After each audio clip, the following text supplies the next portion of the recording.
Alrighty everyone, welcome back. After a long 6-month hiatus, it is myself, Tavis Killian, and Anthony McDaniels back again with another episode of the Wacky World of Energy. How have you been in these past 6 months, Anthony? Well, Tavis, we've been doing a lot. We've been pretty busy. I've been pretty wrapped up, but I'm certainly glad to be back here doing this again. I don't know if once a week's going to happen, but maybe we do like a once a month thing because we can really focus on the meatiest of news and really dive into that stuff. So we're gonna try and do that by kicking off another one here today and see how that goes. So with that, what's first on the agenda we have to talk about here today, Tavis? Well, since it's been a while, figure we ease into it with a story that we're both familiar with at this point. Actually, Anthony brought this to my attention, but I've got this article here from Reuters. You can find it almost anywhere at this point. This was published back on the 12th of January. We're recording on the 18th. And it's an article about how the U.S. House is passing a bill to ban exports of reserve oil to China. Now, if you just look at the headline, that makes sense, but what you may not know is that when we were selling oil from the SPR, it turns out a lot of it was bought up by a company that was wholly owned by Sinopec, which, if you didn't know, is the state-funded oil agency of China. Yeah. So, basically, I'm going to start off with the devil's advocate perspective. There's been some things that I've read about this, and they say, well, I mean, you're not going to be able to, what are you going to do? I mean, oil is a global market. Every drop goes into this massive ocean of daily oil. What's the point, right? Like, the oil's going to go where it's going to go. If China wants to end up with oil that came from the United States, it's going to. Fair enough. But I think what's more important here is actually seeing something that appears to be largely bipartisan. Right? Because it's not that the bill passed, it's that the bill passed 331 to 97 in the House of Representatives. What that means to me is more important as a bipartisan thing is you have politicians on both sides of the aisle, on both, for both major political parties are saying, it's just another way for them to announce that they are more of them starting to see China as a potential strategic threat, right? And so why would we knowingly and be okay with, directly selling oil to them when we're trying to shore up things for our own domestic security, right? Mm-hmm. So to me, that's probably the biggest point to make is that, we're seeing signs through, a 331 to 97 is pretty bipartisan in today's Congress for sure. So that to me is the most important thing is that everybody's starting to see, China is a certain place compared to us, and it could be a strategic issue going on. So it's like, let's. I think it's showing that more people are waking up, right? And ideologues aside and dogmas aside, that the fact is that if we're going to sell strategic reserves to shore up our own situation domestically, even if it is only a time-buying gimmick, why would we directly do this to our largest economic and potentially military adversary, strategic adversary on the planet, right? Like, that doesn't, So, to me, that's the best part of this news. It will likely pass. What it actually will mean, ultimately, for the oil markets, but again, I think it just shows that there's a true bipartisan support in, if we're going to talk about energy and we're going to talk about taking care of what we need to take care of here, this is a first big, to me, bipartisan, like, okay, all right, let's really think about what we're doing. Let's think about, does it make sense, right? So I think that's the best part to talk about in this whole article, and anybody can find it. This article is well reported on. Again, it was Reuters, January 12th, 2023. We're recording on January 18th, 2023.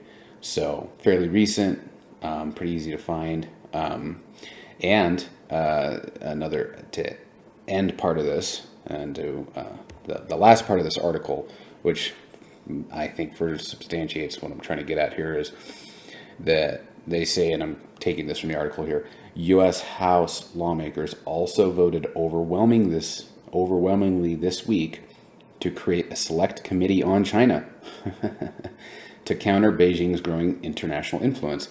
House Speaker Kevin McCarthy said it would address issues such as bringing jobs back from China to the United States, securing intellectual property and bringing supply chains back to the country. So, again, that's the good part, is that,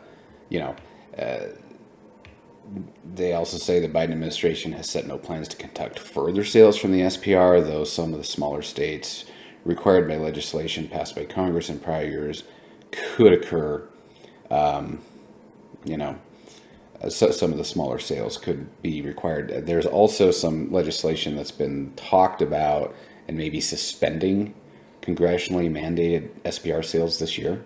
I don't think anything's officially come to anybody's desk or through a floor vote or anything on that yet, but I wouldn't be surprised if that were to happen.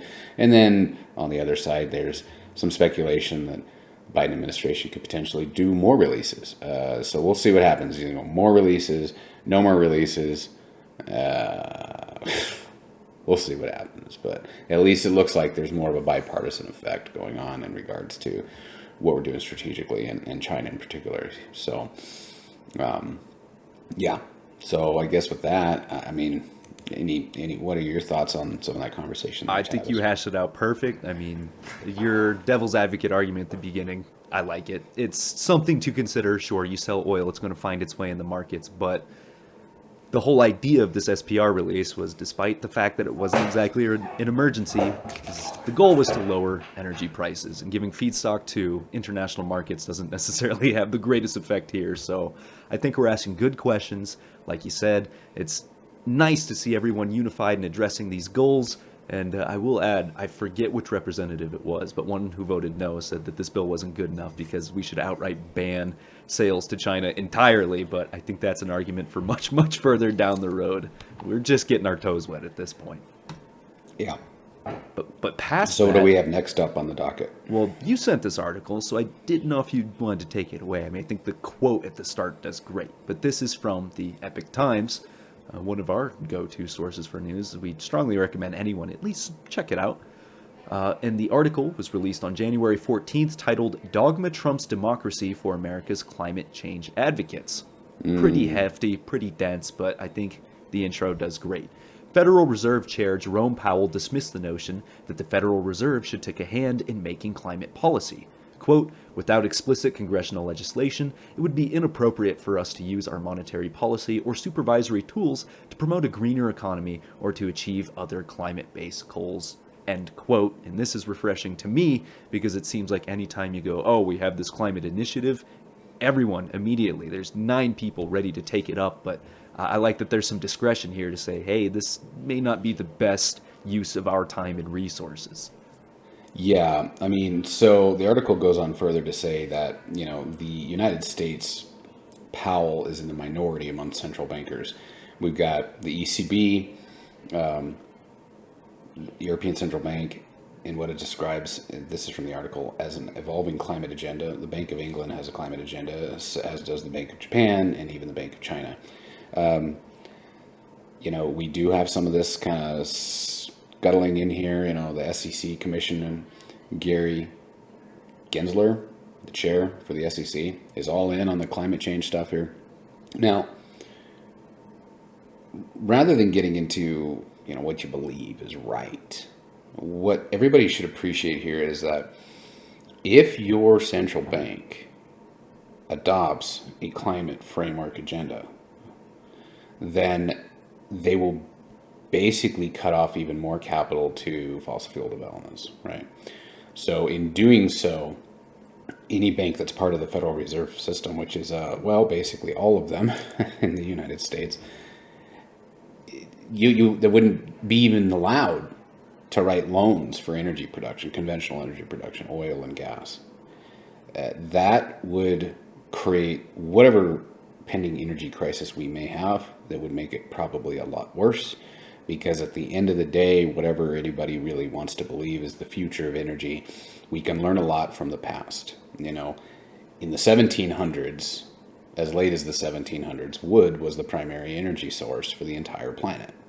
And it was the riches, right? If you look at the Europeans coming over to North America in particular, in the early colonial periods, what they really had was a vast wealth of lumber to build Navy boats and to power things and all this. Well, we still use wood today, don't we? Right? We just don't, it's not responsible for the majority of the energy pie. Mm-hmm. And wood has a handful of uses, especially when it comes to energy. Oil, a barrel of oil, has currently over 6,000 identified uses. So the reality is oil will probably be used for as long as we're around in some fashion or another. The question will be more about where are you getting it from. We still use wood today. We still use a lot of wood today. Heck, right now, there's pockets in Europe that are getting wood pellets from the United States so they can burn, less natural gas because they're still trying to get off of that Russian gas, right? And it's going to take us some time to fully supply them with LNG tankers over the Atlantic. So wood is still used. Oil is going to be used for a long time. And even if you took oil out of every single internal combustion engine, every car that uses gasoline, guess what? You're still going to need over 50 million barrels a day for all the other stuff that you make out of it, right? So the point is, whether you like it or not, you're going to use hydrocarbons for a long, long, long time. And if your central banks decide to stop allowing it to be okay to finance these things, the reality is you're just going to turn the entire country into California, which uses basically the same amount of oil as they did 40 years ago, but they import 2/3 of it now. They import it over the Pacific from the Middle Eastern countries. They import it from the rainforest. I mean, they're not helping the climate. They're not helping anything. They're just convincing themselves that it's not in my backyard. That's all it is. But the point is you're still using it, right? So there's a lot of push out there to, make these things happen. But you know what? They can do that all they want. It's not going to change usage. All it's going to do is it's going to drive scarcity. And that means things are going to go up in price. It means it's going to be harder to get things. It's going to be harder to have certain things you're used to. It's not an end of the world scenario, I don't think. But I'll tell you one thing. I don't think a lot of people in their real daily lives would appreciate that very much. Mm-hmm. For what? To have less CO2 emissions? Yeah, if that's the benchmark. But wait, let me. The United States CO2 emissions have actually plateaued for over 10 years. Why? Because we had a free market energy dynamic, because we created the shale revolution. Not because of government programs, but because of good old-fashioned ingenuity and entrepreneurialism and risk-taking, right? And all that work unlocked a whole pile of natural gas, which meant we could go off of coal generation more and into gas generation for power more. We have made more progress at removing emissions than every other developed country. And we did so without a central bank policy trying to mandate a climate agenda. The irony is that everything that these dinguses want, we've actually done. Mm-hmm. In spite of no central bank climate agenda. Mm-hmm. So if your real goal is to cut CO2 emissions, why don't you let the free market help you out a little bit right there? If you want to regulate, make sure it's done cleanly, and that's fine. But to say, basically, blackball an entire section of the energy market and say, no, you're not allowed, you're not worthy, flies in the face of what we've actually seen for a couple of decades now. Especially over the last decade.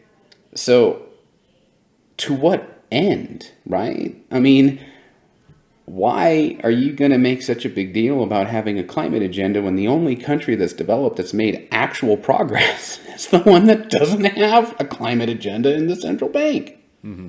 Hello, McFly. Hello.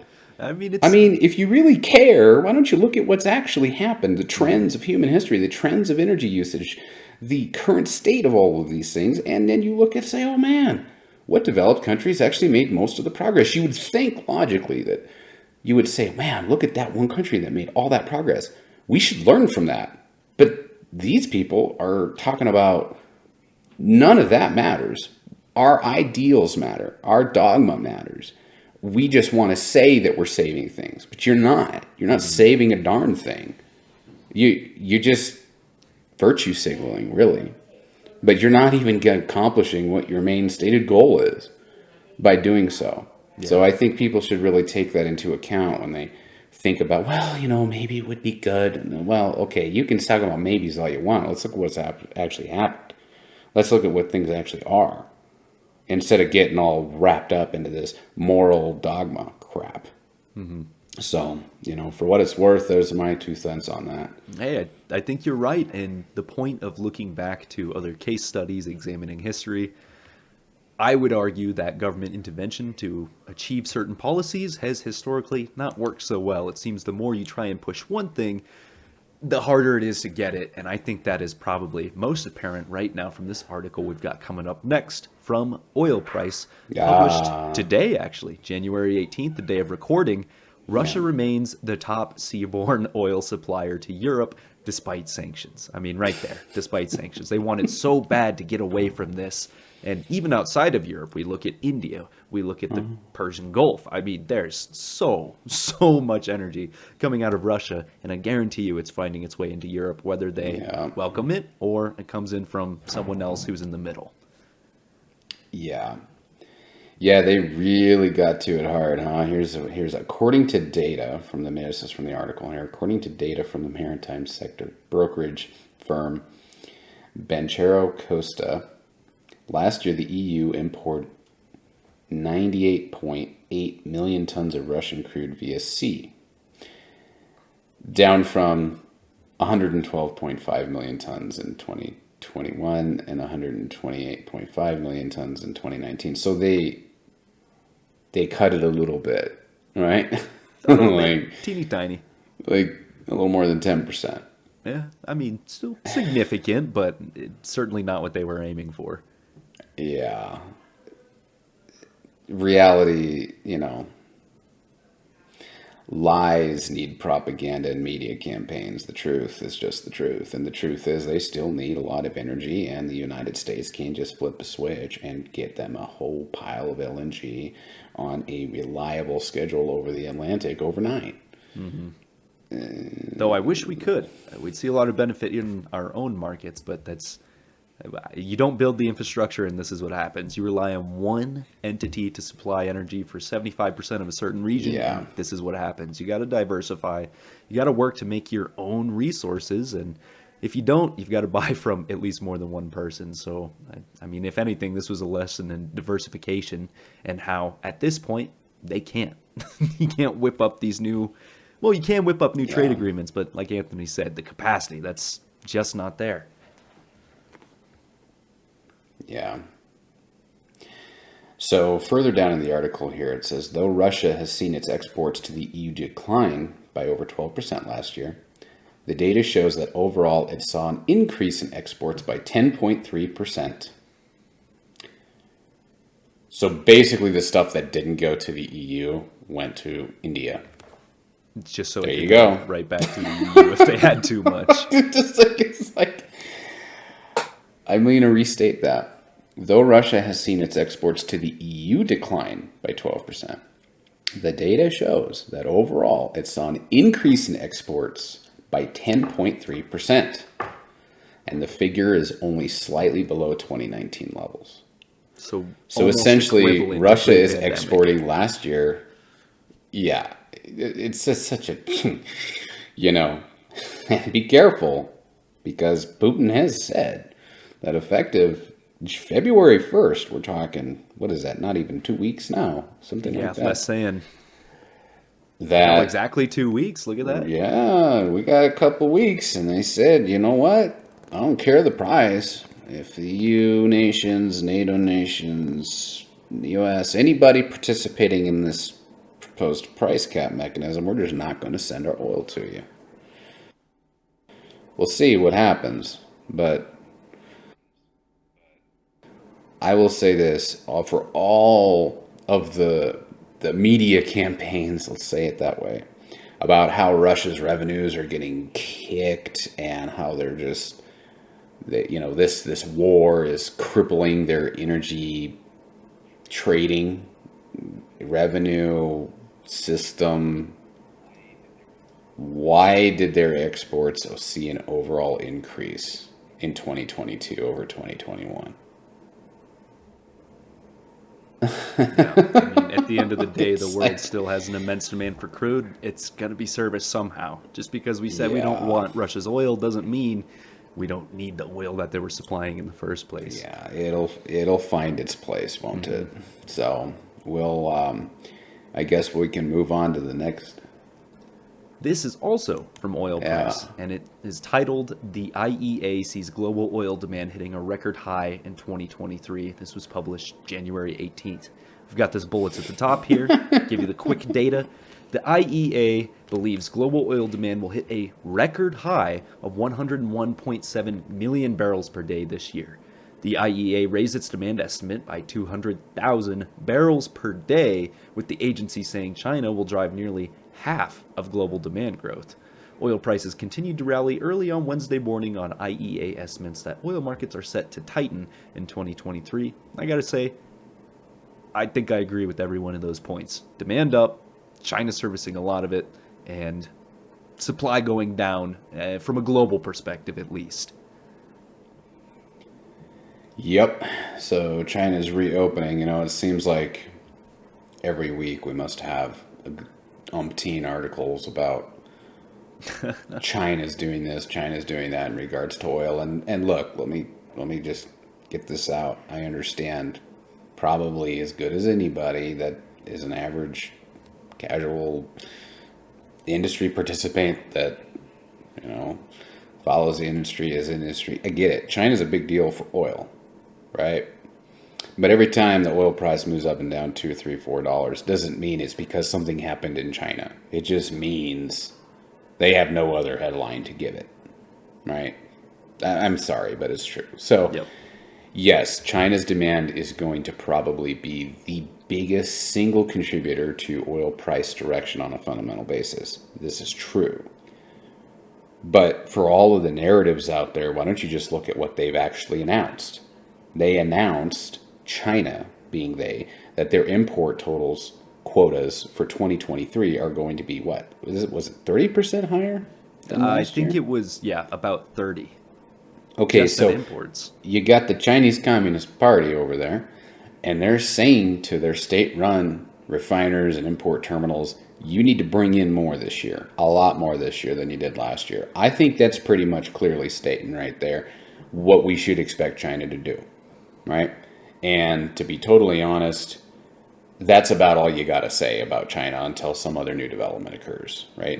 Until they come out and announce, and they might, that they're going to import less, then we ought to just say, well, they're going to import more by a noticeable amount than they did the previous year. And that's probably going to drive a lot. And I think the IEA finally caught on, like, yeah, this is going to be a real thing.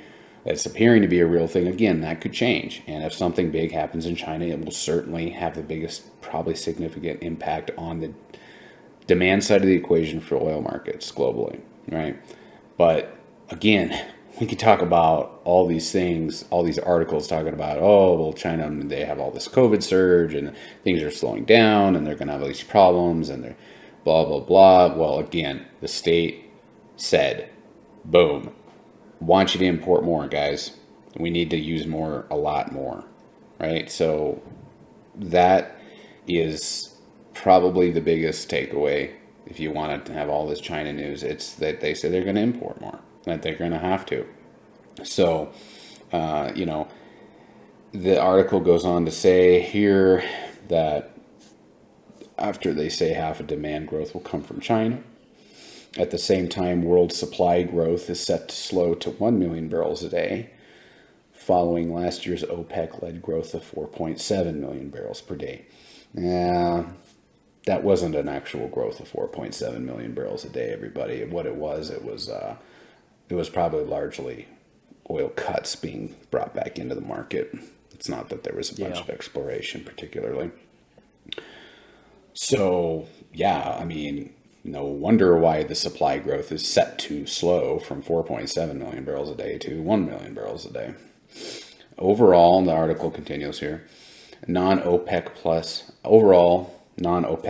rise of 1.9 million barrels a day will be tempered by an OPEC plus drop of 870,000 barrels a day due to expected declines in Russia. Okay, so I would say that they're probably over banking on declines in Russia. That could happen. And they're probably also, though, over banking on rise in non-OPEC plus supply, basically U.S. When they say an overall non-OPEC plus rise of 1.9 million barrels a day in supply is going, they're expecting U.S. production to grow. There's no other non-OPEC plus country that's able to provide global scale growth. There's a lot of people banking on the U.S. oil market growing. What is it? What are people thinking? 1 million barrels a day? What are people saying? We're supposed to grow this year? Yeah, it's been all over the board. In this country, is that what they're saying? Essentially, growth is the common consensus. Yeah. I mean, it's in line with what the IEA says, and based on the content we've been putting out over the past 2 years, it can all really be boiled down to supply dwindling, demand back to where it was, if not better. So yeah, I agree with the IEA here, but this is, like you said, lots of the news right now is a washer cycle of, oh, China COVID good, China COVID bad. Yeah. And it's a bit uninspiring, but that's okay because we have massive news to talk about. And I think this goes back to at least top 5 concepts Rare Petro preaches on, right? The petrodollar. And shame on me for not knowing this when Anthony brought it to my attention, but this article is from also Oil Price yesterday. Saudi Arabia is open to discuss non-dollar oil trade settlements. Now, Anthony, if I didn't know anything about that, why should I be worried about global markets? We enjoy in this country what's referred to as exorbitant privilege because we have the world reserve currency. And when we pulled the peg off of gold in 1971, Henry Kissinger at the time brokered a deal with the Kingdom of Saud to say, if you price oil as the leader of OPEC, and everybody else will follow suit, in US dollars, right, we will provide protection for you, and we won't make you subject to US dollar antitrust system regulations, right? Well, those things that were put into place now a little more around 50 years ago are starting to disintegrate to some degree. So Xi Jinping was over in the Gulf, the Arab Gulf, on a visit not that long ago, and said, hey guys, feel free to use the Shanghai Exchange. Feel free to, go over and sell us your oil, use the Shanghai. Well, the Shanghai Exchange has yuan, their currency-backed oil contract, which, or currency denominated, which apparently is backed in gold. Now, the reason why we can afford the things we do is because we can export as much debt as we want. If the Treasury wants money, all they have to do is sell a bond. And what creates a huge demand in U.S. debt is the fact that if everybody, listen, hydrocarbons power the world. So if you're a developed or developing country, okay, you need to be able to buy and sell oil in U.S. dollars. The way that you have the liquidity to do that is that you have to have a lot of U.S. treasuries, i.e. U.S. debt. So, if countries that need the oil, such as India and China, feel that they can get the oil from the exporters like Saudi Arabia and Russia by not having to go through the U.S. dollar, okay, then what that means is it will have a drop in demand for U.S. treasuries, which means that the only way to fill the gap would be for the Federal Reserve to come in and buy our own debt more and more and more and more, which means that other countries would say, well, If the U.S. is the one doing a lot of their own debt purchases, then how much is that dollar really going to buy? And guess what? It means everything we import from energy and otherwise is going to go up denominated in dollars, potentially by a lot. So this is huge impacts, and everybody has written this off. I've seen even things on social media about this, like, oh yeah, ask how that went for, who was it, Syria a couple of years ago or whatever, Libya. It was Libya. Guys, I would not place them in the same category as China. Okay.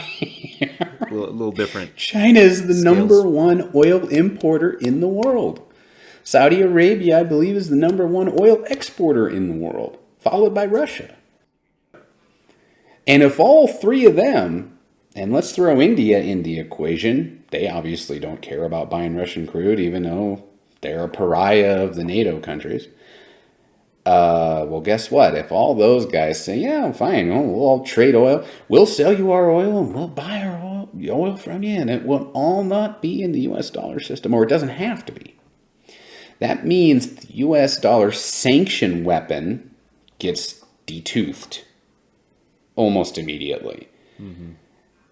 Without that, the next resort we have to combat is a little bit more conventional and a little bit more hot. It's a lot harder to get countries to do what you want if you can't threaten them by cutting them out of the economic table. Right? Mm-hmm. So this is huge. I mean, this was an official announcement to the world that Saudi Arabia is willing to do non-dollar, non-US dollar, non-euro oil trade settlements. Wow.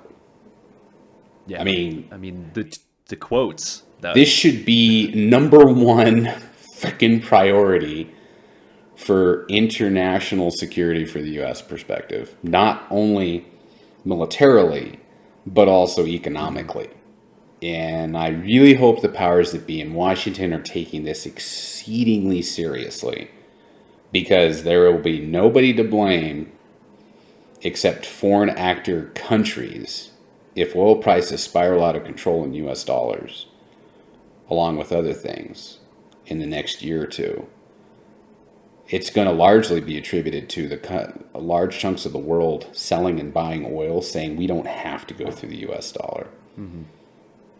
This is a huge thing, and it should not be taken lightly. I'm not trying to be hyperbolic in speech here, okay? But for anybody who thinks that this isn't a big deal, potentially, you need to do a little bit of education on yourself here, because that is a huge deal.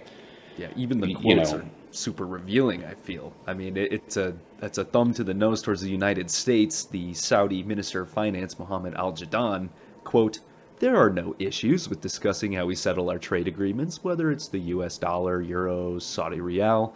I don't think we're waving away or ruling out any discussion that will help improve trade around the world." And that to me basically says, US, you're not all that, and also we'll do what we want. They're trying to, like you said, detooth those sanctions. Well, the sanction tool. Yeah. Yeah. So they've gotten way too comfortable. And I've known people that, they were veterans in the industry when I was still in diapers in the 80s. And, they've even, the US dollar, that's the king.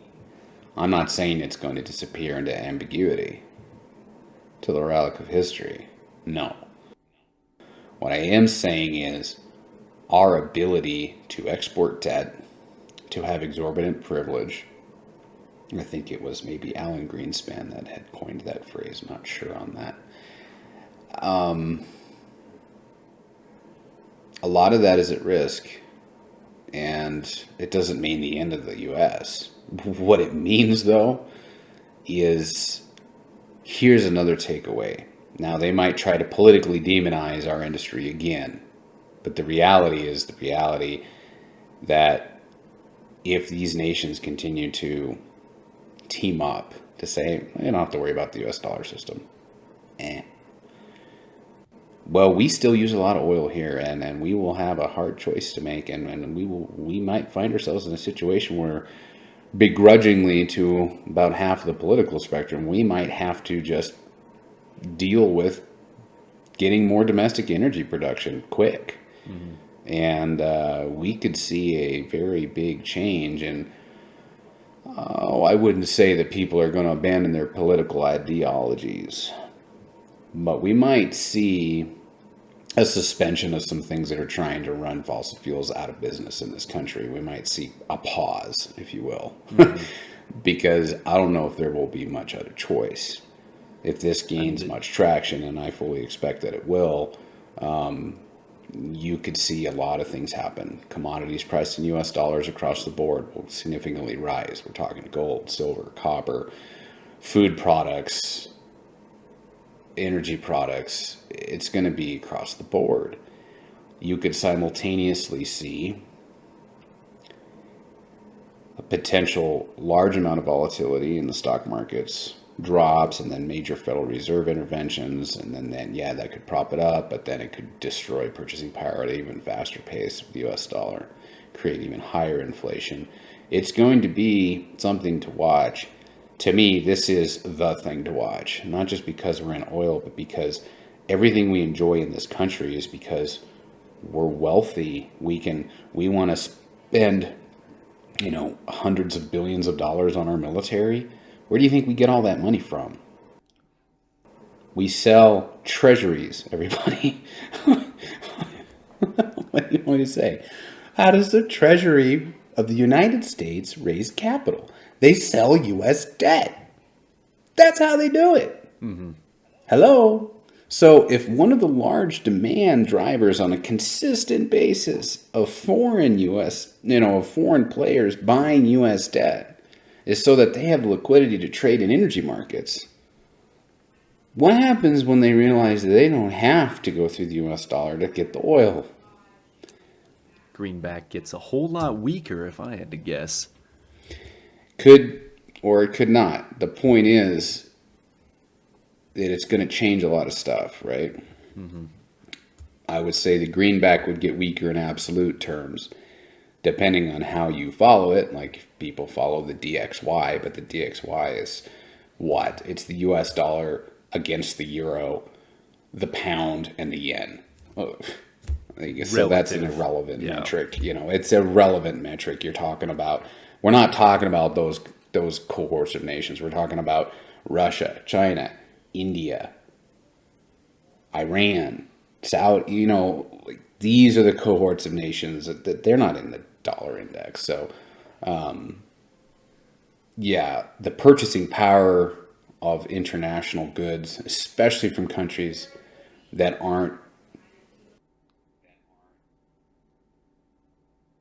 historically allies or current friends of the United States, anything we get from them would get very expensive, probably pretty quickly. I just hope that, again, to summarize all this, we still need to use a lot of oil. That's not changing. We still need to use a lot of gas. That's not changing. The free market is going to be more effective than government mandates. And at the end of the day, if we really think that we can just sit here and import everything, a lot of this stuff isn't even essential stuff. It's just goods and trinkets, not food stuff. So, we will probably be faced with a scenario where a lot of people are going to have to prioritize necessary expenses over discretionary expenses. We'll see what happens here with the energy system. When I say that in economic sense here. But, just to finish it off, at the end of the article here, the last paragraph. During a visit to Saudi Arabia last month, Xi Jinping pledged to ramp up efforts to promote the use of the yuan in energy deals, suggesting at a summit in the Saudi capital that the Gulf Cooperation Council, GCC, countries should make the full use of the Shanghai Petroleum and Natural Gas Exchange to carry out its trade settlements in yuan. So,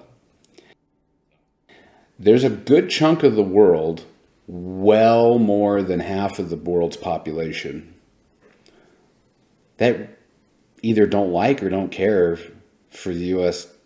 dollar system. It doesn't matter to them whether they use it or not, or they don't want to use it at all. So this is a huge deal. And that Saudi finance minister says this in Davos, Switzerland, at the World Economic Forum with all these international leaders and heads of state and company CEOs and so on. I mean, that was the announcement. That was, in my opinion, the biggest international, unexpected, you could have anticipated this, but he just sat there and said it to the whole frickin' world. And I think the world needs a little time to digest this, but you better get quick on digesting it because it's happening. The announcement just happened. The biggest announcement, in my opinion, in the oil markets in the last 50 years happened this week, as far as the relation of oil in regards to the US dollar. There you go, everybody. Please go look for the article, educate yourself on the history of these things, the implications of these things, because it's a very real thing. And for all of those listening who work in the domestic U.S. oil and gas sector, I'm going to tell you, our jobs will be getting a lot more important in the near future as these things continue to develop. Mm-hmm. And I think this was an excellent episode to get back into. I know we've been away for a few months, but good news here. You don't have to worry about the New World Order yet. But like Anthony said, it'd be foolish to not even consider it. So keep educating yourself. And one of the easiest ways to do that is to subscribe to this very podcast. If you're watching on YouTube, we've got great video essays going back, interviews with professionals. If you go to rarepetro.com, not only do we have our own content, but a lot of this other content we're mentioning is available to find there. It's important to us to understand the geopolitics and fundamentals, and it's important for you to also understand that as well. So let us do all the hard lifting and just join us for the discussion. It's a lot of fun, and you'll always learn something. But I think that's about all we have for this podcast. Anything else, Anthony, before we close out? Nope. Nice to be back, and I guess we'll see everybody again next month sometime, yeah? Something like that. This has been Tavis Killian and Anthony McDaniels with Rare Petro. And until we see you next time, take care, everybody.